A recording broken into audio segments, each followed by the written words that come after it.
भगवान रामचंद्र जब वापस लौटे अयोध्या में, तो उस खुशी में पूरे अयोध्या को जगमगाया गया था, दीपोत्सव मनाया गया था।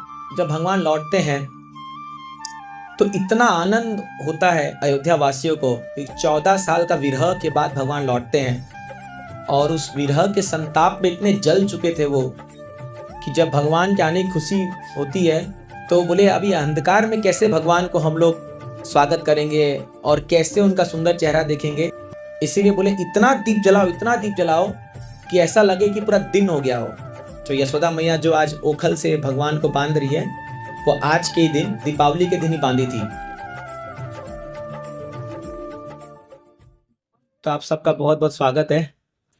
आज डोंगरे फैमिली की तरफ से ये जो दीपदान का प्रोग्राम आयोजन किया गया है और बहुत ही शुभ दिवस पे आयोजन किया है। तो आज के दिन जो है हम दीपावली मनाते हैं, और आज ही के दिन ये जो दामोदर लीला है ये संपन्न हुआ था।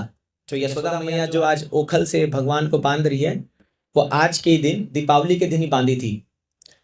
और दीपावली तो आप जानते ही हैं, जैसे भगवान रामचंद्र जब वापस लौटे अयोध्या में, तो उस खुशी में पूरे अयोध्या को जगमगाया गया था, दीपोत्सव मनाया गया था। तो एक्चुअली जब भगवान लौटते हैं तो इतना आनंद होता है अयोध्या वासियों को कि 14 साल का विरह के बाद भगवान लौटते हैं, और उस विरह के संताप में इतने जल चुके थे वो कि जब भगवान के आने की खुशी होती है तो पता चला कि भगवान का ट्रेन जो है वो रात को पहुंच रहा है, या प्लेन जो है। तो बोले अभी अंधकार में कैसे भगवान को हम लोग स्वागत करेंगे और कैसे उनका सुंदर चेहरा देखेंगे। इसीलिए बोले इतना दीप जलाओ कि ऐसा लगे कि पूरा दिन हो गया हो। तो इसलिए पूरे अयोध्या में आप कल्पना भी अभी भी अयोध्या जाओगे तो इतना दीप जल रहा है कि आप कल्पना नहीं कर सकते। आप 14 लाख मैं सुना हूं इस बार है, 14 लाख दिया जला रहे सरयू नदी के तट पर। तो पूरा जगमगा दिए थे पूरा अयोध्या को भगवान के आगमन में। तो हमारे आचार्यगण कहते हैं ये दीपावली का उत्सव हम सबके लिए क्या महत्व रखता है। तो जैसे भगवान राम जब अपने घर में लौटे अयोध्या में और उनको जगमगा दिया गया, वैसे ही जब भगवान को अपने हृदय में हम स्वागत करते हैं तो ओम अज्ञान तिमिरंधस्य ज्ञानांजन शलाकया, जब ज्ञान के अंजन से गुरु हमारे हृदय को अंधकार से दूर करते हैं तमोगुण से, तो उस दिन जो है एक्चुअली हमारी दीपावली मनती है। क्योंकि आप अपने हृदय में भगवान को वेलकम कर सकते हो, आप उनको स्वागत कर सकते हो। अभी क्या है, घोर तमस छाया हुआ है, इसलिए भगवान हृदय में जो है दर्शन नहीं देते और दिखते नहीं हैं। तो ब्रह्म संहिता में ब्रह्मा जी कहते हैं प्रेमांजन छुरिता भक्ति विलोचनेना संता सदैव हृदय सुविलोकयंती। विलोकयंती, विलोक मतलब क्या, ऐसे उज्जवल होके निकलते बाहर। यम श्याम सुंदरम अचिंत गुण स्वरूपम गोविंदम आदि पुरुषम तमहम भजामि। कैसे दिखते भगवान, श्याम सुंदर के रूप में। तो आज ही मैं वृंदावन यात्रा के लिए मैं कुछ लेक्चर तैयार कर रहा हूँ सीरीज में, और बहुत सुंदर कथा है। अगर भगवान की कृपा से कर पाया तो शायद ये अच्छा एक कथा बन जाएगा बृहद भागवतामृत पे। तो उसमें गोप कुमार की कथा है, बहुत फेमस कथा है, किस प्रकार वो भगवत धाम जाते हैं और वो बताते हैं कि वास्तव में भगवान हृदय में प्रकट नहीं होते हैं। वहां तो लिखा हुआ है कि ये साक्षात संभव है कि आप भगवान को आई टू आई देख पाओगे। इनफैक्ट भगवान प्रभुपाद जी लिखते हैं भागवतम में, कोई व्यक्ति अगर सिंसियरली भागवतम पढ़ेगा, तो आज माता जी का भागवतम इंस्टॉलेशन भी है, तो भागवतम हम लाना भूल गए, अभी वो आ रहा है, रास्ते में होगा, तो भागवतम का भी इंस्टॉलेशन है। तो आज बहुत सारा है, इतना कथा बोलते हो तो पूरा समय पर हो जाएगा। तो ये भागवतम कोई पढ़ेगा अगर सिंसियरली, तो वो व्यक्ति भगवान को फेस टू फेस देखेगा। और ये हमारा गोल ऑफ लाइफ है कि हम भगवान को साक्षात देखें। तो जैसे अभी जब हम आंख बंद करते हैं तो हमको भगवान अपने हृदय में दिखते हैं, या हम एक प्रकार से इमेजिन करते हैं, या हम एक नॉट रिक्वायर्ड फॉर यू आवाज आएगा, ठीक है। तो भगवान जो है अभी हम हृदय में देखते हैं, इमेजिन करते हैं, या कोई रूप आप देखते हो, मे बी राधा श्याम सुंदर वृंदावन के, या मायापुर के राधा माधव, या राधा वृंदावन चंद्र पुणे के, या राधा मदन मोहन हमारे मंदिर के। तो हम जब भी देखते हैं इमेजिन करते हैं हम लोग कि ये भगवान का रूप है, ऐसे भगवान का चरण कमल है, ऐसे कमर है, ऐसे फ्लूट पकड़े हुए हैं, एक इमेजिन करते हैं। बट जब हम शुद्ध अवस्था में पहुंच जाएंगे भक्ति कर करके, इमेजिन की दरकार नहीं पड़ेगी, वही भगवान साक्षात दिखेंगे। तो भागवतम में 2 ऐसे उदाहरण है जहां भगवान साक्षात दर्शन देते हैं। बताइए 2 उदाहरण बताइए भागवतम में जहां भगवान साक्षात दर्शन देते हैं, आंख से देखते लोग भगवान को। कौन? अरे ध्रुव महाराज, प्रहलाद महाराज, करदम मुनि, परीक्षित महाराज गर्भ में। उस समय आंख खुला नहीं होगा, शायद दिखता है लेकिन उतना चेतना नहीं था। एनीहाउ, तो आप देखोगे भागवतम में सच है वो। भागवतम में आप देखोगे कुछ लोगों को भगवान ने साक्षात दर्शन दिया है, साक्षात। सब लोग देख रहे थे। हाँ, महाभारत ऑफकोर्स, बट उनको अवेयर नहीं था, उनको नॉलेज नहीं था। तो जो व्यक्ति भगवान को साक्षात देख लिया, मतलब समझ लीजिए उसका मुक्ति तो पक्का है ही है, बट लाइक्लीहुड है कि, लाइक्लीहुड नहीं है, कंफर्म्ड है कि वो भगवान के साथ पर्सनल धाम में जाएगा। तो ये जो गोप कुमार है, ये मैं आपको जिस्ट बताता हूं ताकि जो लोग वृंदावन जा रहे हैं वो लोग और उनके लालसा बढ़ जाए सुनने की, और जो लोग नहीं जा रहे वो लोग यहीं से एटलीस्ट इमेजिन करते रहेंगे और बाद में हम सुनाएंगे उनको कथा। ये तो ये जो गोप कुमार है, जब ये भगवतधाम जाते हैं तो एक्चुअली होता क्या है, बहुत लंबी स्टोरी है, बहुत लंबा स्टोरी है। ये पूरे ब्रह्मांड का भ्रमण करते हैं, सारे लोग, स्वर्ग लोग जाते हैं, महर लोग जाते हैं, तप लोग जाते हैं, ब्रह्म लोग जाते हैं, फिर वहां से शिव लोग जाते हैं। भगवान शिव इनका स्वागत करते हैं और भगवान शिव इनको बहुत आश्वासन देते हैं कि आप एकदम सही जगह आ गए हो। पर इनका मन नहीं मानता, क्योंकि इनके गुरु ने इनको एक मंत्र दिया था, और वो मंत्र क्या था? मदन गोपाल जी का मंत्र था। तो इनके गुरु ने कहा था कि कभी भी इस मंत्र को मत छोड़ना और कभी भी इस वेशभूषा को मत छोड़ना, तुम कहीं भी चल जाओ, तुम एक गोप वेश में ही रहना हमेशा। तो ये मदन गोपाल का ध्यान करते हुए वो मंत्र जप करते करते शिव लोक तक पहुंच जाते हैं। बट जब वहां शिव जी के गणों को देखते हैं तो शिव जी के गण बोलते हैं कि शिव में और भगवान में कोई अंतर नहीं है, इनफैक्ट, क्योंकि वो सदा शिव होते हैं, और बोलते हैं ये परम वैष्णव है, वैष्णवानाम यथा शंभु, और बोलते हैं ये भगवान का ही रूप है, आप यहीं रुक जाओ। बट इस गोप कुमार को बिल्कुल भी मन नहीं लगता है। ये बोलता नहीं, मेरे को मन नहीं लग रहा है यहाँ पर, मेरे को भगवान के धाम जाना है।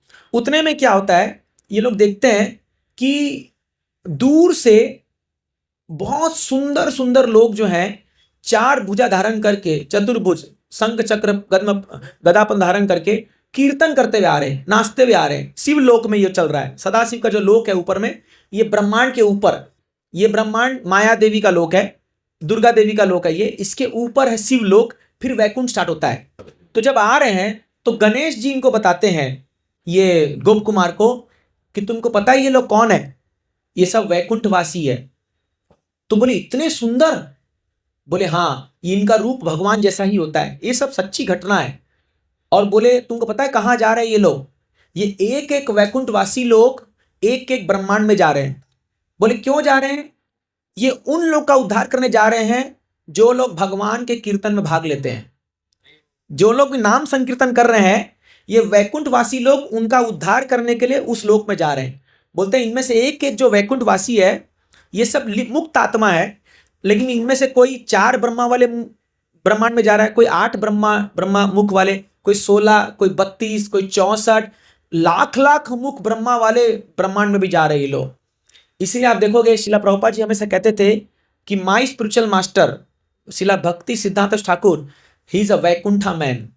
आपने सुना होगा, बोलते हैं वो वैकुंठ से आए थे। ये सच है।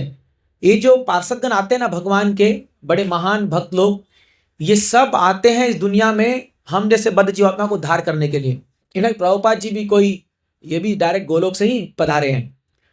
तो जब ये लोग आते हैं वहां पर और शिव जी इनको देखते हैं, तो शिव जी, मैं खाली एक एपिसोड बता रहा हूं, ये पूरी लंबी कथा है।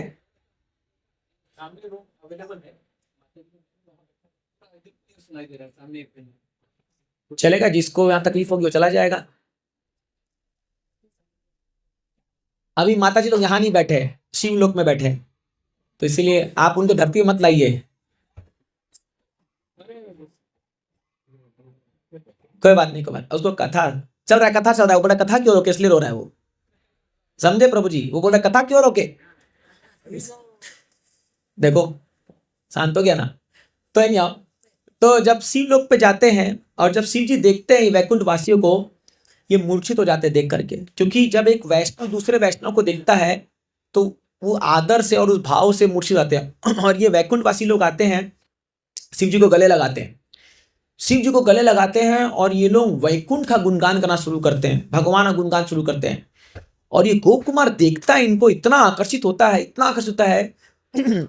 फिर ये वैकुंठवासी लोग भक्ति करने का क्या महत्व है उसका गुणगान करते हैं और बोलते हैं जो लोग भी नवधा भक्ति को पालन करते हैं, श्रवणम कीर्तनम विष्णु स्मरणम पाद सेवनम वंदनम अर्चनम दास्यम साख्यम आत्मनिवेदनम इति पुंसाचिता विष्णु भक्ति चेतनम लक्षणा। 9 प्रकार की भक्ति होती है जो हम सबको प्रभुपाद जी सिखा रहे हैं। जो लोग भी इसका पालन करेंगे वो निश्चित रूप से इस जन्म के बाद भगवत धाम जाएंगे, वैकुंठ लोक प्राप्त होगा उनको। और उसमें भी तार मध्य नाम संकीर्तन, उसमें भी जो लोग नाम संकीर्तन करते हैं उनको तो 100% ये धाम प्राप्त होगा। जब गोप कुमार सुनते हैं कि नवदा भक्ति से इतना लाभ है, बहुत गुणगान करते हैं वो, बहुत गुणगान, कई कितना गुणगान करते हैं कि नवदा भक्ति जो लोग पालन करते हैं वो इतने भाग्यशाली हैं कि अगर उन लोगों का चेहरा भी देख लिया जाए तो एक व्यक्ति को जो है इस संसार से मुक्ति प्राप्त हो सकती है, इतने। और जो इम्पर्सनल लिबरेशन है, जो ब्रह्म में लीन होने का जो लिबरेशन है, मुक्ति है, वो हाथ जोड़ के उनके सामने खड़ी होती है कि कृपया मुझे स्वीकार कर लो। लेकिन ये लोग उसको तुच्छ बोल के साइड फेंक देते हैं, हट नहीं चाहिए, मुक्ति नहीं चाहिए हमको। ये नवदा भक्ति का ये बेनिफिट है। आप सोचिए हम लोग वही कर रहे हैं, प्रभुपाद जी जो सिखा रहे हैं। कई बार हम लोग भक्ति को तो लाइटली लेते हैं, बट अगर आप शास्त्र पढ़ोगे तो बोलते हैं भक्ति, कई बार हम लोग क्या सोचते हैं कि भक्ति केवल हमारे इंद्रियों को या मन को समाहोदर भगवान में लगाना है। बट बोलते जब कोई शुद्ध अवस्था में भक्ति करता है तो भक्ति केवल एक एक्टिविटी नहीं है, वो भक्ति इतनी ज्यादा रिलेशेबल हो जाती है, इतनी ज्यादा आनंदमय हो जाती है कि एक व्यक्ति सोचता है कि मुझ पर कितनी बड़ी कृपा है कि भगवान मुझे नवदा भक्ति करने का मौका दे रहे हैं। मतलब वो उनके शरीर का एक अंग बन जाता है भक्ति। बिना भक्ति के वो रह ही नहीं सकते, they just can't survive without भक्ति। तो ऐसे के गुणगान करते हैं। तो ये गोप कुमार के मन में आता है, अरे यार वैकुंठ जाना चाहिए, मैं यहां कैसे आ गया, वैकुंठ जाना चाहिए। तो शिव जी उनके मन के बात जान लेते हैं और शिव जी बोलते हैं, हे गोप कुमार जाओ, तुम मथुरा में जाओ और वहां जा करके नवदा भक्ति का पालन करो और फिर तुम्हें वैकुंठ प्राप्त होगा। तो मैं एक एपिसोड की ओर आगे बढ़ रहा हूं, फिर मैं इस स्टोरी को अलग चीज से कनेक्ट करूंगा, क्योंकि आज मैं पढ़ा हूं तो मेरा भी फ्रेश माइंड में, इसलिए थोड़ा बता देता कि मुझे याद भी हो जाए, फिर वहां बोलना है ना, इसीलिए। तो ये आते हैं मथुरा में, डायरेक्ट शिवलोक से मथुरा। कौन सा मथुरा? अपना ये वृंदावन, अपना ये जो मथुरा यहाँ पर है। तो इनका जन्म गोवर्धन में हुआ था, इसलिए इनका नाम था गोप कुमार, गोवर्धन जन्म हुआ था। और इनके गुरु जो होते हैं, इनके गुरु का नाम होता है जयंत। ये जैसे ही आते हैं यहाँ पर तो ये क्या देखते हैं, अभी जब ये शिवलोक जाके आए बहुत साल बीत चुका है यहाँ पर। आप जैसे आपको पता है ब्रह्मलोक में जो उम्र होती है वो बहुत लंबी हो जाती है, जैसे से आप ऊपर बढ़ते जाते हो बहुत लंबा। ब्रह्मा जी का एक दिन जो है सहस्त्र युग पर्यंतम, 1000 चतुर्युग के बराबर उनका 12 घंटा होता है। तो ऐसे कितने साल बीत जाते हैं। ये आते हैं, पूरा धरती सब कुछ चेंज हो चुका है, सब कुछ तहस नहस हो चुका है मथुरा को छोड़ करके। मथुरा एज इट इज रहता है। इसलिए शास्त्र में बताया गया है ये गोलोक, ये जो भूगोल वृंदावन है या मथुरा जो डिस्ट्रिक्ट है उसको मधुपुरी भी कहते हैं, और जगन्नाथपुरी, ये कभी नष्ट नहीं होते। प्रलय आने पर भी एज इट इज रहते हैं। तो आपको ऐसा ही दर्शन होगा उसका। इसलिए ये बड़ा दिव्य धाम है, चिंतामणि धाम है ये। तो ये जब आते हैं यहाँ पर तो ये क्या देखते हैं, गोवर्धन के बगल में ही इनके गुरु का दर्शन होता है इनको। जो गुरु ने इनको मंत्र दिया था कई जन्मों पहले, कई करोड़ साल पहले, जिस गुरु ने इनको मंत्र दिया था, ये मदन गोपाल का मंत्र, वो दिखते हैं। ये चंबित हो जाते, अरे गुरु जी आप यहाँ क्या कर रहे हो। तो गुरु जी जैसे इसको देखते हैं, गुरु जी वो भाव में चल जाते हैं, मतलब कृष्ण को याद करके वहीं गोवर्धन लोटपोट होने लग जाते हैं। लोटपोट होकर के उनके शरीर पूरा धुला धुला हो जाता है, उनके मुख से जो है सलाइवा निकलने लग जाता है, राल। जैसे कोई आदमी जब अनकॉन्शियस हो जाता है ना, चेतना जब हो जाती खराब, मतलब वो हो जाती है एकदम अनकॉन्शियस हो जाते हैं, तो ऐसा हालत हो गया उनका। ये देख करके पूरा डर गया, बोला अरे गुरुजी का क्या हाल हो रखा है। फुल एक्सटेसी में चले गए गुरुजी। और फिर क्या हुआ, ये गुरुजी बाहरी चेतना में यार देखे कि ये मेरा शिष्य आ रखा है, तो बोले तुम रुको मैं स्नान करके आता हूँ। स्नान करके आए और गुरुजी ने इनको बोला अब इस मंत्र का अर्थ बताया इनको। आज तक इन्होंने मंत्र का अर्थ नहीं बताया, खाली बोला था तुम ये मंत्र जपो। जैसे कई बार हम लोगों को बताते ना हरे कृष्ण महामंत्र जपो, बट हम उसका अर्थ नहीं बताते। बट बोले नाउ यू आर क्वालिफाइड, अब तुम क्वालिफाई हो चुके हो, मैं तुमको मंत्र का अर्थ बताऊंगा। इसलिए आप देखिए 9वां अपराध क्या है, अश्रद्धालु व्यक्तियों को हरिनाम की महिमा सुनाना। तो इसलिए गुरुजी कभी मंत्र नहीं, जैसे अभी हम लोग गायत्री मंत्र जप करते हैं तो हमको इसका मतलब नहीं पता अभी ठीक से, खाली गुरुजी ने कान में बोला और हम अभी वो कर रहे हैं। बट करते करते जब हम लोग इसमें सिद्ध हो जाएंगे तब हमको वो मंत्र रिवील होगा कि इसका एक्चुअल मीनिंग क्या है। तो ये जब ये मंत्र का मतलब सुनता है गुरुजी से तो ये भी भाव में आता है, सडनली देखता है गुरुजी डिसअपीयर हो गए, वो गायब हो गए। और ये मंत्र जब जैसे स्टार्ट करता है इसके हृदय में एक प्रेम उभरना शुरू होता है, जबरदस्त प्रेम का एक लहर आता है और ये मूर्छित होकर गिर जाता है वहीं पर। जैसे ही गिरता है ये जब वापस उठता है देखता है विमान आ रहे हैं वैकुंठ से विमान आता है, जैसे अजामिल के पास्टर में होता है ना। और वही लोग जिसने इसको देखा था कहां पर, शिवलोक में, वही लोग इसको बोलते हैं गोप कुमार आ जाओ, तुमको वैकुंठ से बुलावा आ गया है। हरि बोल। आपको वैकुंठ नहीं जाना क्या? नहीं जाना है, हमको गोलोक वृंदावन जाना है, वैकुंठ से आकर्षित मत होइए। तो वैकुंठ का विमान आता है और ये जब ये लोग आते हैं वैकुंठ वासी लोग, इसको हाथ देकर के ऊपर उठाते हैं प्लेन में। ये डिस्क्राइब कर रहा है बृहद भागवतामृत में, बोलता है इतना सुंदर प्लेन था वो, मतलब उसको वर्णन नहीं कर सकते, इतना सुंदर। और इतने सुंदर लोग थे ये लोग। नंद सुनंद करके भगवान के 2 पार्षद होते हैं, वो लोग आते लेने के लिए ये जीवात्मा को। और जैसे ही अंदर घुसता है, अब ये गोप भेष में था। गोप भेष मतलब एक लकड़ी पकड़ा हुआ है और जो आप ब्रजवासी का ड्रेस देखते हो ना वैसा ड्रेस में था ये। तो जैसे ही चढ़ता है तो ये वैकुंठ वाले बोलते हैं अरे ये ड्रेस चेंज करना पड़ेगा, वैकुंठ जाने के लिए 4 हाथ की दरकार होती है, ये 2 हाथ वाला रूप वहां नहीं चलता है। तो ये बोलता है नहीं मैं ये नहीं करूंगा, क्योंकि मेरे गुरु का आदेश है कि मुझे गोप वेश में ही रहना है, मैं वो चेंज नहीं करूंगा। तो लोग बोलते हैं ठीक है चलो ऊपर देखेंगे जो करना है, यहाँ पर कोई लफड़ा करे, तुम्हारा बुलावा आया है। ये गोप वेश में जाता है वैकुंठ। अब देखिए वैकुंठ का वर्णन सुनिए। जब वहां जाता है वैकुंठ में तो वैकुंठ में 7 द्वार होते हैं, है ना। जैसे आप श्रीरंगम मंदिर जाओगे अगर तो 7 द्वार होते हैं। जब ये जाता है तो जो पार्षद हैं इसको लेके जाते हैं वैकुंठ के बाहर, इसको वैकुंठ के बाहर थोड़ा वेटिंग पीरियड में रखते हैं, बोले तुम वेट करो यहाँ पर, हम लोग आते हैं अभी अंदर से, ठीक है। जब वहां वेट करता है तो ये देखता है कि इधर से एक व्यक्ति आ रहा है और धस करके घुस जाता है द्वार के अंदर, और एकदम एफल्जेंट, एकदम चमकता हुआ उसका शरीर, और एकदम, तो ये उसको देख के पूरा चकित हो जाता है और वहीं प्रणाम करता है इसको। बट वो भी इसको देख के और ये सोचता है कि यही भगवान है, ये सोचता है कि यही भगवान है। तो ये क्या करता है, इसको प्रणाम करे, गुणगान करता है, ओ वैकुंठनाथ, वैकुंठवासी, आपकी जय हो, आपकी जय हो, आप त्रिलोकीनाथ हो। ये वो बोलता है बेवकूफ, मैं थोड़ी भगवान में हूँ, मैं तो अभी वैकुंठ में जा रहा हूं, मैं तो दास हूं, आई एम सर्वेंट। एक चीज है, वैकुंठ में सब विनम्र होते हैं, ऑपलेंस बहुत ज्यादा है, ऐश्वर्य ऐसा है कि आप सुनोगे ना आपको मन करेगा अभी पहुंच जाए वहां पर। इतना सुंदर वर्णन है, मैं अभी कर नहीं पाऊंगा क्योंकि मुझे याद नहीं सब कुछ, बट इतना सुंदर वर्णन है कि व्यक्ति अगर सुनेगा ना रियली उसको ये अपना सब घर बार तुच्छ नजर आने लगेगा, बोलेगा यार ये सब कचड़ा है।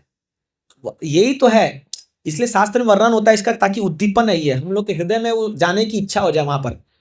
तो ये जाता है, तो वो चला जाता है अंदर, फिर गेट बंद होता है, फिर देखता है फिर यहां से और आ गए। अब लाइन लगी हुई है, हजारों लाखों लोग आए जा रहे हैं, कोई अपनी पत्नियों के साथ, पूरा परिवार के परिवार आ रहा है, कोई ऐसे। ये पूरा चकित हो रहा है, कौन है यार, इतने सुंदर लोग हैं, एकदम गजब, सब पूरा हेलमेट लगाए हुए हैं, 4 हाथ है और इतना सुंदर वेश धारण किए हुए हैं।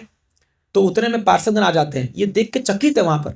पार्षदगण आते हैं, बोलते हैं चलो बुलावा आ गया, अंदर चलिए। ये अंदर जाता है, वहां देखता है दरवाजे पे एक बहुत सुंदर व्यक्ति खड़ा होता है, और वो भी 4 हाथ वाला होता है, पीतांबर कपड़ा पहना होता है और उसके माला टंगी भी होती है, एकदम सुंदर मंद मुस्कान देखता है। तो ये सोचता है यही वैकुंठ के नाथ है, इसको तो पता नहीं यही विष्णु भगवान है। वहीं दंडवत प्रणाम करता है रोड पे ही, जय हो त्रिलोकीनाथ की जय हो, वैकुंठवासी की जय। वो बोलता है अरे मैं नहीं हूं, मैं भगवान नहीं हूं, मैं तो भगवान का एक सर्वेंट हूं, मैं तो खाली गेटकीपर हूं। बोला जब गेटकीपर ऐसा होगा तो भगवान क्या होंगे। तो ऐसा घुसते घुसते जाता है, 7 द्वार पार करने के बाद फिर आखिरी दरवाजा खुलता है, वो देखता है भगवान को। अब वो जो वर्णन है, भगवान एकदम व्हाइट कलर का फोम में जैसे बैठे होते हैं, और बहुत सुंदर वर्णन है वहां भगवान का, वैकुंठ में भगवान कैसे दिखते हैं, बहुत सुंदर। ऐसा मुस्कान है कि भगवान बोलते हैं जब हंसते हैं ना तो उनका 32 का 32 जो दांत, 32 ये मैं बोल रहा हूं, पता नहीं कितना होगा, 32 ही होगा शायद। तो एकदम बोलते हैं बॉस बर्ड्स, जैसे जैस्मिन बर्ड्स होते हैं ना, जैस्मिन, आप ये मोगरा का फूल देखे, मोगरा, मोगरा एकदम व्हाइट बर्ड, उसकी जो माला भी बनती है बहुत सुंदर बनती है वो मुला, तो वैसी बर्ड्स का स्माइल, मंद मुस्कान, एकदम कलर, बोलते हैं हाथ इतने सॉफ्ट, और ऐसा मेघ श्यामम जैसा कलर, पीतांबर पहने, श्रीवत्स का चिन्ह है, बोलते हैं कि इनडिस्क्राइबेबल है, कोई डिस्क्राइब, इतना सुंदर। लक्ष्मी जी बगल में हाथ जोड़ के खड़ी हुई है, और राइट साइड में धरणी, ये धरणी धरती का रूप है। धरणी जो है वैकुंठ में, जो धरणी है उन्हीं का प्रतिरूप धरती माँ को बोलते हैं, जो धरती है ना, तो वो धरणी। तो राइट साइड में धरणी, लेफ्ट साइड में लक्ष्मी जी खड़ी है, और असंख्य लोग जो है वहां उनके सर्वेंट्स खड़े हुए हैं, कोई चामर डुला रहा है, कोई पिकॉक फेदर डुला रहा है, और भगवान जो है शंख चक्र गदा पद्म धारण करके एकदम बैठे। भगवान अपना पाँव को थोड़ा सा आगे करते हैं, हाँ, सबको अपना दर्शन देने के लिए, और सब लोग वहां वेद स्तुति चल रहा है, लोग ऐसे वर्शिप कर रहे हैं भगवान का। ये दिखता है, बोलता है बाप रे बाप, ये क्या रूप है भगवान का। बट क्योंकि इसके मन में मदन गोपाल के प्रति वो प्रेम था, तो क्या होता है, इसको जो अटेंडेंट लोग होते हैं ये लोग बोलते हैं तुम खाली जा करके वहां प्रार्थना बोलना भगवान को। क्या प्रार्थना, जैसे आप वेद स्तुति में था ना, ओम सहस्त्र शीर्ष पुरुष, ये जो ब्रह्म, ये जो स्तुति चलती रहती है, ये है ना, पुष्ट, ये क्या बोलते हैं, ये भागवत में प्रार्थना आता है वो, हाँ, तो वो प्रार्थना खाली बोलना। बट इसके साथ क्या होता है, ये जैसे ही भगवान को देखता है, ये चिल्ला मदन गोपाल चिल्ला के भागता है भगवान का एम्ब्रेस करने के लिए, इसका स्पॉन्टेनियस प्रेम है ना, तो ये भागता है एकदम, सब भौचक के आते हैं। भगवान सोचो, सब लाखों लोग वहां, कोई चामर डुला रहा है, कोई सब लोग राजा है, अब मान लीजिए कोई पीएम में आ गया, अभी हजारों लोगों का स्वागत कर, और आप बीच में करके मोदी चिल्लाओगे तो आप कैसा लगेगा, और आपको सिक्योरिटी वाले पूरा फेंक देंगे उठा करके साइड। तो ऐसी जब ये भागता है मदन गोपाल बोल करके, तो अटेंडेंट लोग जो होते हैं वो पकड़ते हैं, क्या तेरे को सिखाया था, क्या कर रहा है तू ये, और उसको पकड़ते हैं। बट वो देख के फेंट हो जाता है, वो बेहोश हो जाता है भगवान को देख करके, क्योंकि उसका प्रेम स्पॉन्टेनियस लव है, ये उसका प्रेम उमड़ के आ जाता है भगवान को देखते ही। क्योंकि भगवान, अभी देखिए भगवान विष्णु कृष्ण में कोई अंतर नहीं हो, सेम ही व्यक्ति है। तो इसको क्या दिखता है, मदन गोपाल दिखते हैं। तो ये जाता है, जब वहां पर फेंट हो जाता है, अभी फेंट होने के बाद भगवान बोलते हैं मंद मुस्कान से छोड़ दो, और भगवान उसको देखते हैं, और भगवान बोलते हैं आओ गोप कुमार आओ। अब सुनिए भगवान क्या बोलते हैं, सोचिए, लाखों करोड़ों लोग उनका वर्शिप के लिए खड़े वहां पर, भगवान क्या बोलते हैं, मैं कितने जन्मों से इंतजार कर रहा हूं तुम्हारा। भगवान बोलते हैं उसको, तुमको पता है कितने जन्मों से तुम्हारा इंतजार कर रहा हूं, आज तुम आए हो, स्वागत है तुम्हारा, बहुत बहुत स्वागत है, आओ मेरे बगल में बैठो, आओ मुझसे बात करो, आओ। भगवान ऐसे बोलते हैं, सोचिए लाखों लोग वहां खड़े हैं, और भगवान बोलते हैं तुमको पता नहीं है, मैं हर जन्म में कोई ना कोई रूप में आया तुमको सिखाने के लिए भक्ति, लेकिन तुम मुझे नकारते गए, तुम मुझे कभी माने नहीं, लेकिन इस जन्म में, और तुमको पता है तुम्हारा जो गुरु है जैन, वो मैं ही बन के आया था, जिसने तुमको मंत्र दिया है मैं ही वो बन के आया, और इस जन्म में तुमने अपने गुरु की बात को माना, और इसलिए हो गुप्त कुमार, तुम क्वालिफाई हो गए आज वैकुंठ में आने के लिए, और तुम आ जाओ, तुम्हारा स्वागत है। और भगवान उसको बुलाते हैं, इतने प्रेम से भगवान को स्पर्श करते हैं, इतना लव, इतना अफेक्शन फ्लो करता है, ये मूर्छित हो जाता है देख करके, ये बोलता है बाप रे बाप। एक्चुअली वहां पर लिखते हैं तात्पर्य में, प्रत्येक जीवात्मा, आपको ऐसा लग रहा होगा कि अभी देखिए वैकुंठ में लाखों करोड़ों लोग, हमको कौन पूछेगा हमारा क्या स्थिति है, बट ऐसा नहीं है। पर्सनल रिलेशनशिप है भगवान का।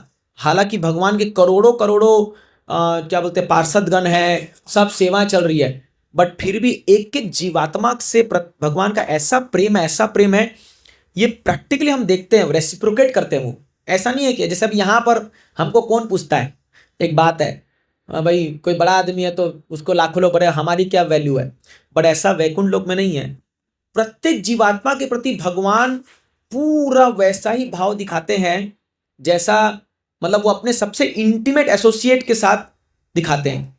तो जब ये जाता है, ये इतना प्रेम महसूस करता है, बोलता है बस मैं पहुंच गया, जीवन के सबसे अंतिम लक्ष्य में पहुंच गया हूं, अब मुझे और कुछ नहीं कहीं जाना है, मेरा सब कुछ पूर्ण हो गया, मेरा सारा अभिष्ट पूर्ण हो गया, मेरा जीवन सफल हो गया आज। ये ऐसा बोलते हैं ये।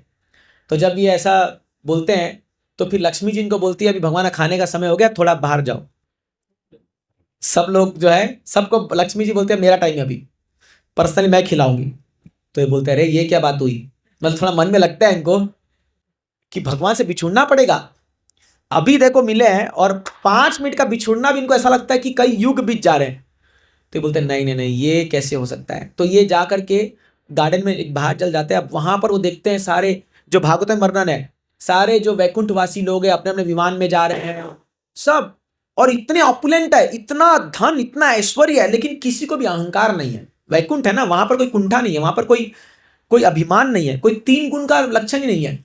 सब बड़े विनम्र, एक दूसरे को सब दास मान रहे हैं, सब अपने आप को दास मान करके सब प्रेम सत्कार आदर बहुत कुछ है। बट इसके मन में एक भाव आया कि अरे यहां पर जो भगवान है ना, इनको ये वेद स्तुति ये सब कर रहे हैं और ये हमेशा इनको एक आदर से लोग देखते हैं, बट हमारा वृंदावन ऐसा नहीं है। वहां तो हम भगवान के सिर पर चढ़ जाते हैं, भगवान को जब चाहे झूठा खिला देते हैं। तो इनको कहीं ना कहीं हृदय में वो मिसिंग हो रहा था कि अरे जो भी हो, लेकिन यहां ये वो वाला आनंद मेरे को नहीं लग रहा, मेरे को मदन गोपाल वाला फीलिंग नहीं आ रहा है। ऐसा लगा, सोचो वैकुंठ में मेरे को जाके ऐसा लग रहा है कि वो कृष्ण कहाँ है। तो फिर ये निराश होकर बैठ जाते हैं। तो क्या होता है, एक बार ये जब नेक्स्ट टाइम दर्शन ले जाते हैं तो ये क्या देखते हैं, भगवान मदन गोपाल बन के बैठे हुए हैं। वहां विष्णु जी जो है मदन गोपाल गोप पे सारंग के बैठे हैं, बगल में ये जो लक्ष्मी जी और राधिका बन जाती है, राधा रानी, और धरणी चंद्रावली बन जाती है। तो ये देखते हैं वो रूप, ये चंबित हो जाते हैं, अरे ये तो वही है, मेरे ही भगवान है। बट देन ये देखते हैं कि वो लोग अभी भी वही सेवा कर रहे हैं, चामा डुला रहे हैं या आरती उतार रहे हैं, वो लोग वैसा लीला नहीं कर रहे जो वृंदावन में होता है। तो ये बोलते हैं नहीं नहीं नहीं नहीं, ये भगवान बन रहे ऐसा, लेकिन लीला वैसा नहीं चल रहा, वो मजा कहाँ है जो वृंदावन का है। तो फिर ये निराश होकर बैठे रहते हैं। तब वहां पर नारद मुनि आते हैं, ये बड़े निराश हो जाते हैं। ये बोलते हैं इस वैकुंठ में जो सुख है वो तीनों कोई ब्रह्मांड चल जाए उससे लाख करोड़ करोड़ गुना ज्यादा सुख है, लेकिन फिर भी वो वृंदावन का जो फीलिंग है वो नहीं है यहाँ पर। तो ये उस भाव में बैठे रहते, नारद मुनि आते बोलते हैं क्या हो गया गोकुमार तुम्हारा, अरे तुम वैकुंठ में बैठ करके ऐसा मुंह बना के बैठे हो, बोले ये तो शोभा नहीं देता तुमको। अब आपको लगे अरे वैकुंठ में कैसे निराशा, बट ये दिव्य रूप में है, ये हम जैसा डिप्रेशन में नहीं है वो। तो नारद मुनि इसको बोलते हैं कि गोप कुमार मैं समझ गया तुम्हारे मन में क्या चल रहा है, और वास्तव में तुम्हारा स्थान ये नहीं है, तुमको अभी जो है और ऊपर जाना है। ये बोले अरे ये मेरा मन यही कह रहा था कि वैकुंठ के ऊपर भी कुछ है, कुछ तो है। अब ये लीला मैं वृंदावन में बताऊंगा।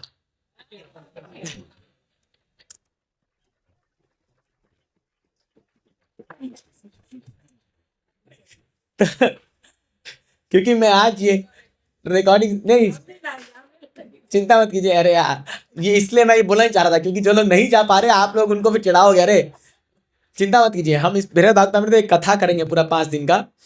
बट मैं आज जो मेरी पढ़ाई हुई है आज यहीं तक हुई है। तो इसीलिए अब आप लोग सोच लीजिए वैकुंठ जाना है कि वृंदावन जाना है। तो इसीलिए क्या है, जो व्रजवासी लोग हैं उनको थोड़ा सा अभी और सब्र कीजिए थोड़ा सा, और ये है बाकी वृंदावन में सुनाएंगे, लेकिन इसकी पूरी कथा सीरीज बनेगी तब हम लोग बताएंगे। बट एनी हाउ मैं ग्लिम्स दे रहा आपको, हमारा गोल वैकुंठ नहीं है। बट एनी हाउ आप यकीन मानिए कि जिस प्रोसेस में हम लोग लगे हुए ना, ये आपको वो उपलब्धि देने वाला है जो आप कभी कल्पना भी नहीं कर सकते हो, आप ड्रीम में भी नहीं सोच सकते हो, और ये संभव है। ये हमको एग्जैजरेशन नहीं बोल रहे, ये भक्ति ठाकुर लिखते हैं, ये संभव है इसी युग में। सनातन गोस्वामी लिखते हैं जो भी फॉलो हम कर रहे हैं भक्ति में, 16 माला का जप जो हम कर रहे हैं, ऑफकोर्स प्रभुपाद जी ने 16 माला दिया, 4 नियम पालन कर रहे हैं, और जो नवदा भक्ति कर रहे हैं, ये कोई साधारण चीज हम नहीं कर रहे।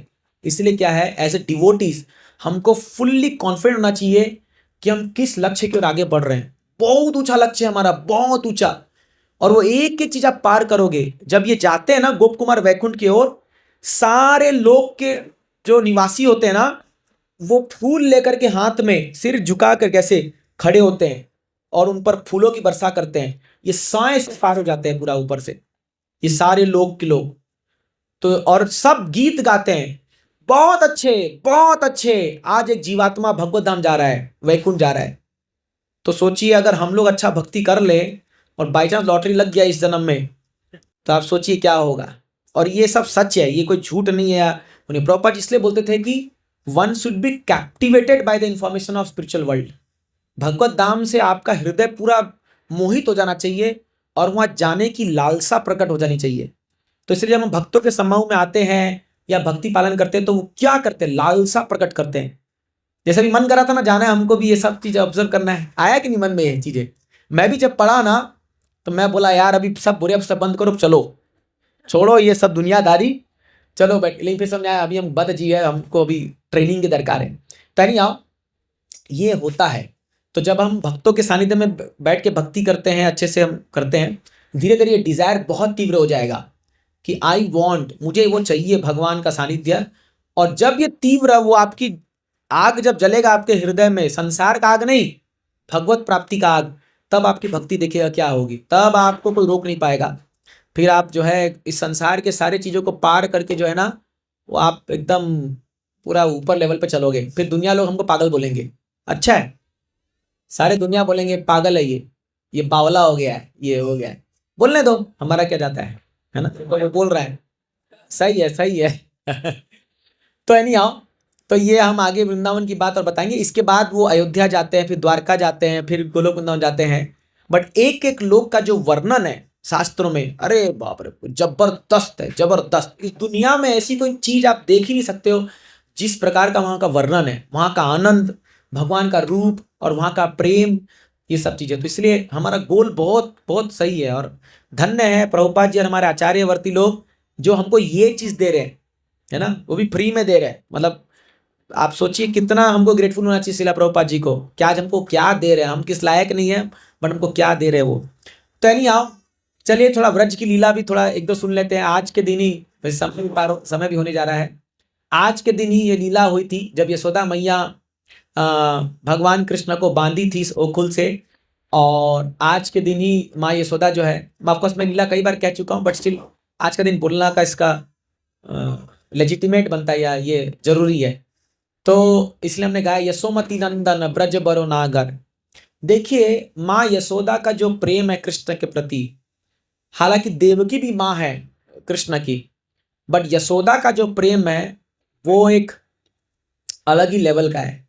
शायद ये लीला अभी मुझे अचानक से याद आ गई, प्रबोधानंद सरस्वती महाराज ने बताई थी, शायद आप लोग सुने होंगे कि एक बार जब द्वारका में कृष्ण यज्ञ कर रहे होते हैं, तो सुना आप लोग ने लीला, ये द्वारका में यज्ञ कर रहे होते हैं कृष्ण। तो चलिए फिर बताई तो अच्छा, लीला बोलने में क्या है, तो 1000 बार बोलो तभी भी कम। तो एक बार कृष्ण द्वारका में यज्ञ कर रहे होते हैं, और उस समय क्या होता है कि सबको निमंत्रण दिया जाता है। तो देवकी और वसुदेव उनके पिता माता रहते हैं। तो ये जो कंस की माँ होती है, ये बोलती है कि सब जगह निमंत्रण भेजो बट वृंदावन मत भेजना, वृंदावन छोड़ के हर जगह से लोगों को बुलाओ। तो खास के नारद मुनि को बोलती है कि तुम बहुत घूमते फिरते हो और तुम सारी बात जाके बता देते हो, वृंदावन में मत जाना, तुम जाओ इन्विटेशन दो, वृंदावन मत जाना। बट नारद मुनि तो नारद मुनि है, उनको कोई रोक सकता है क्या? वो सबसे पहले वृंदावन जाते हैं और नंद महाराज से बोलते हैं अरे क्या कर रहे हो यहाँ बैठ करके, तुमको पता है तुम्हारे बेटे बहुत बड़ा यज्ञ कर रहे हैं, सब सारे ऋषिगण बड़े बड़े लोग इस यज्ञ में आ रहे हैं, तुम क्या कर रहे हो यहाँ पर?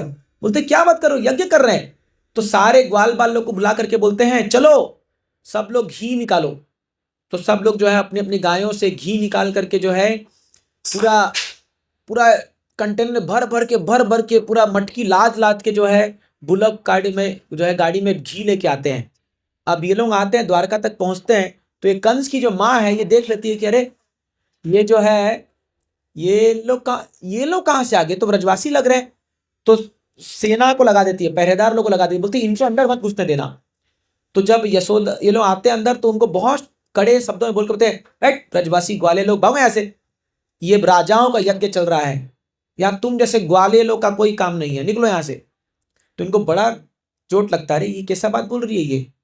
तो यशोदा बोलती है मैं माँ हूँ, जो यज्ञ कर रहे हैं उसकी मैं माँ हूँ। तो थोड़ा झड़प हो जाता है, मतलब बहस होता है। तो वो कंस की माँ आ जाती है, ये बड़ी नकचड़ी औरत होती है, होते टिपिकल लोग, आपके सोसाइटी में एक दो तो होंगी पक्का। तो जा करके वहां पर यशोदा को चिल्लाने लगती है, बोलती है तू कहाँ से माँ आ गई, तू तो अपने बेटे को जो है ना पढ़ाई कभी, उसको 5-6 साल का था, उसको तू गाला बना करके भेज दी गाय चराने के लिए, जंगल में वो भूखा प्यासा घूमते रहा है ये कृष्णा। हाँ, तू पाँव में जूता भी नहीं पहनाई इसको, इसका पाँव में कांटा लगता था, तू काहे के माँ हो गई। ऐसे करके बहुत उल्टा सीधा बोलने लगी। यशोदा का तो थर थर आंसू, जो मतलब गुण था उसका, उसको दोष बता दी सारा। तो उधर देवकी भी आ गई, वो बोली अरे क्या बोल रहे हो आप, थोड़ा सम्मान से बात करो, ये लोग बहुत रिस्पेक्टेड है, ये लोग राजा है, ये तो वृंदावन के राजा नंद महाराज और ये यशोदा महारानी है वहां की। तो वो बोलती है महारानियों के अपने गांव में, यहाँ कुछ नहीं चलेगा इनका। तो देवकी वहां पर बोलती है नहीं नहीं नहीं, ये भी कृष्ण की माँ है। बोली मैं नहीं मानती ये माँ है।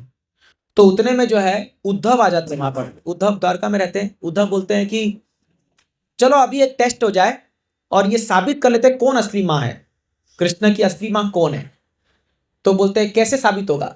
तो बोलते हैं देखो कृष्ण अभी वहां पर यज्ञ करने बैठने जाने वाले हैं, बस यज्ञ में बैठने ही वाले हैं, आप दोनों कृष्ण को पुकारो और देखते हैं कृष्ण किसकी बात सुन के आता है।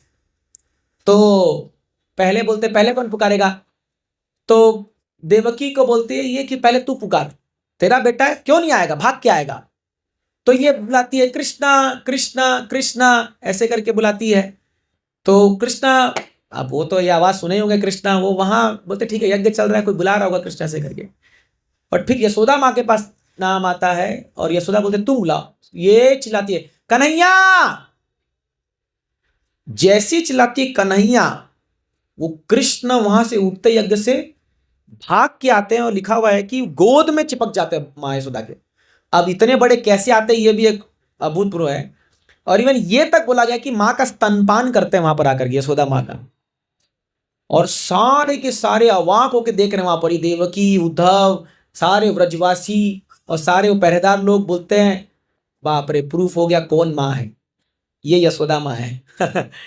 तो यशोदा माँ जो है, इनका जो प्रेम है ये मतलब वात्सल्य रूप का परिकाष्ठा है।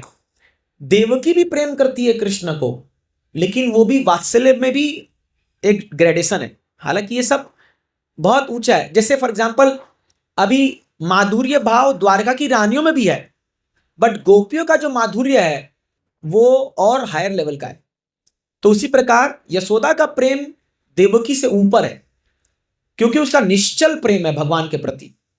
और इसीलिए जब यशोदा माँ कृष्ण को पकड़ने के लिए दौड़ती है, तो आचार्यगण लिखते हैं कि जब उनके सिर से जो बाल गिरता है, ये फूल गिरता है, तो वो फूल भी बोलते हैं, मैं कह चुका हूं बट ये मैं सुना अभी रिसेंटली, वो फूल बोलते हैं कि अरे इस दुनिया में कृष्ण को पकड़ने की किसी की ताकत नहीं है, ये तीनों लोग के स्वामी है, बट धन्य है यशोदा कि जो आज भगवान को पकड़ने जा रही है और ये पकड़ लेगी, इसलिए हमारा स्थान इसके सिर पे नहीं इसके चरणों में है।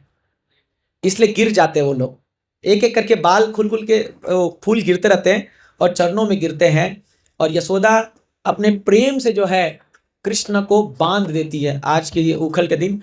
और आज के दिन वो नल कुबेर मणिग्रीव का भगवान जो है उद्धार करते हैं। तो सोचिए, खुद बंधने के बाद भी दूसरों को बंधन से उतार रहे हैं, ये है भगवान। खुद बंधे हुए हैं लेकिन दूसरों को जो है बंधन से छुड़ा देते हैं भगवान।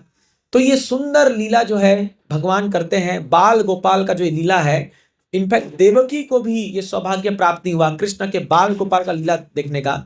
जो भाग्य सौभाग्य कृष्ण को यशोदा माँ को प्राप्त हुआ है।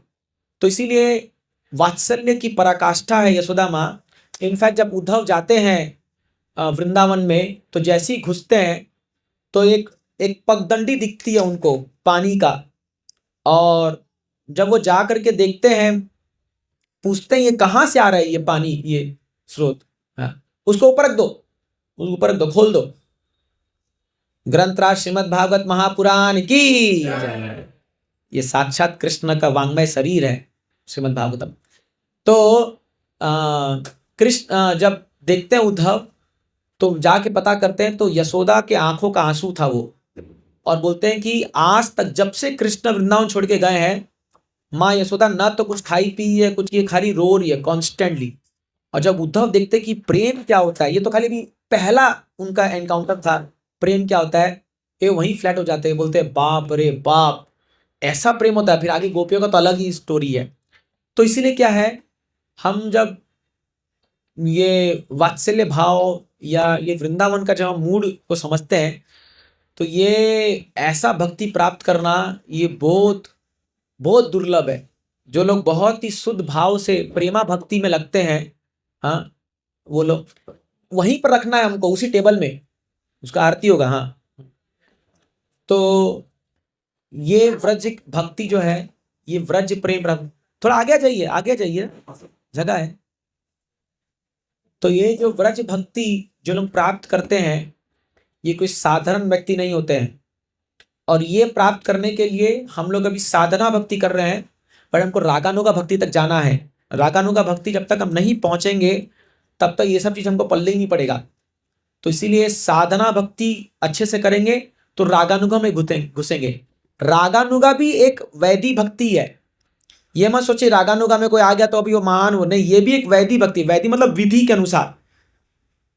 जब ये देखिए 3 प्रकार की भक्ति होती है, एक होती है वैदिक भक्ति विधि के अनुसार, एक होती है भाव भक्ति, और एक होती है प्रेम भक्ति। तो वैदिक भक्ति में 2 प्रकार है, एक है साधना वैदिक भक्ति और एक है रागानुगा वैदिक भक्ति। साधना वैदिक भक्ति मतलब क्या है, ये जो अभी हम लोग कर रहे हैं, सुबह जल्दी उठना, मंगल आरती करना, 16 माला जप करना, 4 नियम पालन करना, और जो है मंदिर आना, प्रसाद खाना, भोग लगाना, आरती करना भगवान को, भागवतम पढ़ना, ये सब वैदिक भक्ति है। साधना कर रहे हैं हम लोग। जब ये साधना बहुत प्रगाढ़ हो जाएगी, जब आपका मन एकदम इसमें रम जाएगा, तब आप रागानुगा वैदिक भक्ति करोगे। फिर आप माला जब करोगे तो आप करते ही रह जाओगे, आपको पता नहीं चला टाइम कैसे पार हो गया। अभी पता नहीं चलता, सो जाते पता नहीं चलता कब पार हो गया। लेकिन ये रागानुगा नहीं है, हाँ, ये उल्टा है। अभी तो जप में टेस्ट आ जाएगा रागानुगा। और रागानुगा और एक मतलब है राग अनुगा, उन भक्तों का अनुशीलन करना या उन भक्तों को फॉलो करना जिनके मन में राग है। राग मतलब अटैचमेंट है। तो कृष्ण के भक्ति के प्रति जिनका अटैचमेंट बहुत स्ट्रांग है, आप ऐसे भक्तों को फॉलो कर रहे हो, दैट इज कॉल्ड रागानुगा। राग अनुगा, जिनको राग है उनके अनुगामी करना, उनको फॉलो करना, ये रागानुगा। जब आप फॉलो करते करते करते करते एक दिन आएगा जब आप रागात्मिका भक्त बन जाओगे। रागानुगा से फिर हम ट्रांसफर हो जाएंगे रागात्मिका।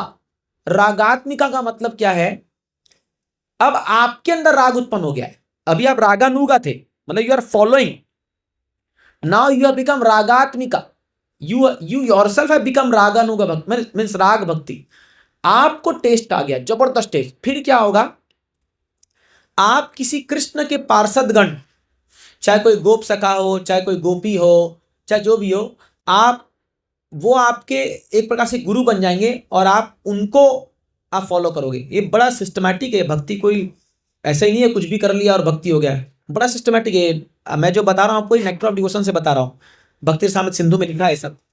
तो क्या होगा, कोई भी एक भगवान के पार्षदगण, फॉर एग्जाम्पल यश सखी जो है, तुंग विद्या या ललिता, विशाखा, इंदुलेखा, किसी एक पार्षद के प्रति आपका विशेष आकर्षण होगा। विशेष मतलब एकदम गहन आकर्षण।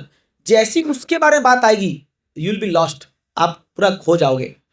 तो क्या होगा, जब हम ये शरीर छोड़ेंगे तब वही पार्षद आएगा और हमको लेके भगवान की लीला में लेके जाएगा, भौम लीला में।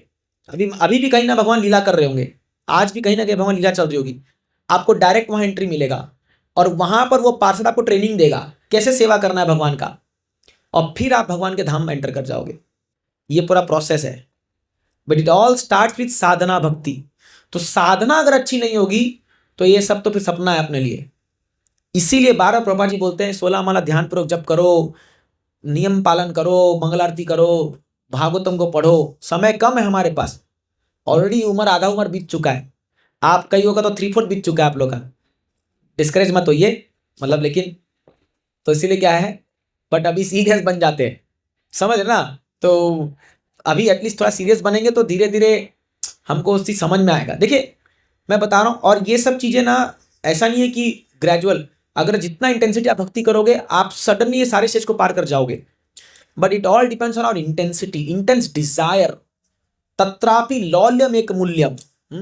कृष्ण भक्ति को प्राप्त करने के लिए कई करोड़ जन्म लग जाएंगे, बट एक चीज है जो कृष्ण को खरीद लेती है, वो लौल्यम। लौल्यम मतलब ग्रीड, लालच, भगवान को प्राप्त करने का लालच।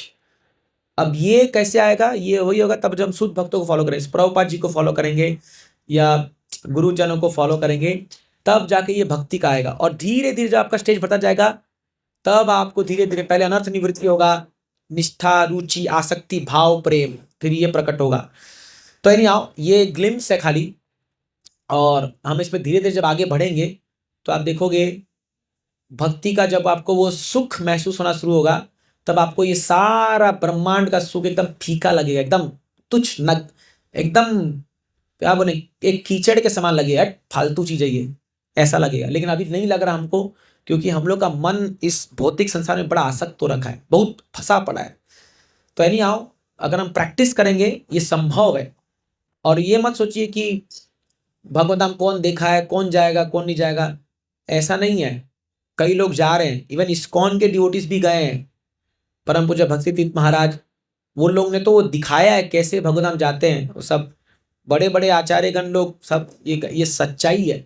तो इसलिए प्रभुपाद जी किताब को अच्छे से पढ़ना और ये भक्ति करेंगे सीरियसली, तो हम इसमें आगे बढ़ेंगे। ठीक है, तो मैं यहीं पर विराम देता हूँ, समय बहुत हो गया, फिर अभी दामोष्टकम करना है, आप लोग को प्रसाद भी लेना है, बहुत लेट हो जाएगा, फिर कल कई लोग का मैंने दीपावली मनाएंगे, सब करेंगे। तो अभी ये सब कथाएं जो है और चलते रहेगी, अभी और प्रोग्राम्स बाकी है, अगर आप लोग वहाँ होंगे तो कुछ और सुना देंगे वहाँ पर, जो मैं पढ़ता जाऊँगा और सुनाते जाऊँगा तो इसीलिए क्या है, let us wait more time. ठीक है, कोई प्रश्न है किसी का, या कुछ कमेंट है, या कुछ आपको बोलना है तो आप बोलिए, 5 मिनट, फिर हम भागवतम की आरती करेंगे और दामोदर अष्टकम भी करेंगे। ठीक है, तो वैकुंठ जाने की इच्छा है गोलोक वृंदावन, वैकुंठ खाली ग्लिम्स दिया आपको, गोलोक वृंदावन का प्रेम जो है वो और ऊंचा है। यस हरे कृष्ण। प्रभु जी, मैं जानना चाहता था कि कृष्ण और पंढरपुर के जो विठल जी हैं, हाँ, उनके बीच में रिलेशन क्या सेम ही तो है ना, पांडुरंगा हम क्यों बोलते हैं विठल जी को, पांडुरंगा मतलब जब भगवान शाम को दो धूली की बेला में आते हैं गाय चरा करके, तो गाय के खूर से जो धूल उड़ता है वो जब उनके शरीर में लगता है वही पांडुरंगा है। आप सुबह काकड़ आरती में जाइए, उनको माखन का पूरा, जैसे अमूल बटर का आता है ना पूरा, ये वो चिपका देते हैं पूरा। तो माखन किसको खिलाते हैं, भगवान कृष्ण को ही खाते हैं ना माखन। तो इसीलिए क्या है, वो सेम वो कृष्णा है। लेकिन आप बोलोगे फिर लक्ष्मी जी क्यों आती है वो करके, तो क्या है, कोई कोई लीला भगवान जो है यहाँ पर आकर के ऐश्वर्य भाव में भी करते हैं। तो लक्ष्मी जी, राधा रानी जो है वो लक्ष्मी का रूप लेकर के, जैसे एक ही तत्व है, बट पांडुरंगा को जो है, हाँ सॉरी रुक्मणी, हाँ, तो द्वारका का भाव वो रूट क्या जाती है, बट वो कृष्णा ही है, वो कृष्णा ही है, समझ ना। इनफैक्ट पंढरपुर को गुप्त वृंदावन भी कहते हैं, प्रभु जी बता रहे थे ना, हाँ, वृंदावन भी उनको बताया गया है उनको। ठीक है, ठीक है, हरे कृष्ण प्रभु जी। कितने जन बोलते हैं जैसे महाराष्ट्र लोग जैसे हमारा कृष्ण में आएंगे, सत्संग में आएंगे, तो बोलेंगे तुम लोग रुक्मिणी जी को नहीं मानते हो, राधा रानी राधा जी को मानते हो, इसलिए हम लोग नहीं आते। इसमें हमको क्या जवाब देना चाहिए? आप बोलिए राधा रानी रुक्मणी जी तो है ना? कोई बोलते हैं, क्यों बोलते हैं, नहीं हम लोग को नहीं। नहीं एक्चुअली रुक्मणी चाहिए तो ठीक है, जाओ द्वारका, कौन मना किया है? वो थे, वो उनका ही भक्ति नहीं करेंगे, बहाना है। जिसको भक्ति नहीं करना उसको तो बहाना चाहिए ना, तुम ऐसा करो तो हम आ जाएंगे। तो ठीक है, बोलो ना हमारे इस्कॉन द्वारका में रुक्मणी कृष्ण का है। आप जाइए दिल्ली का इस्कॉन द्वारका, वहां पर रुक्मणी कृष्ण जी है। आप जाइए, प्रभुपाद जी ने वहां पर न्यू द्वारका करके मंदिर बनाया है, कहाँ, सैन फ्रांसिस्को में क्या शायद, हाँ, वो द्वारकाधीश जी है तो रुक्मणी। और नहीं तो बोलो द्वारका में हमारे जो कृष्ण इस्कॉन मंदिर है वो तो रुक्मणी द्वारकाधीश जी है। बहुत सारी जगह रुक्मणी द्वारकाधीश जी है। कोई वो नहीं, वो एक ही तत्व है, उनको बोले तत्व को जानिए।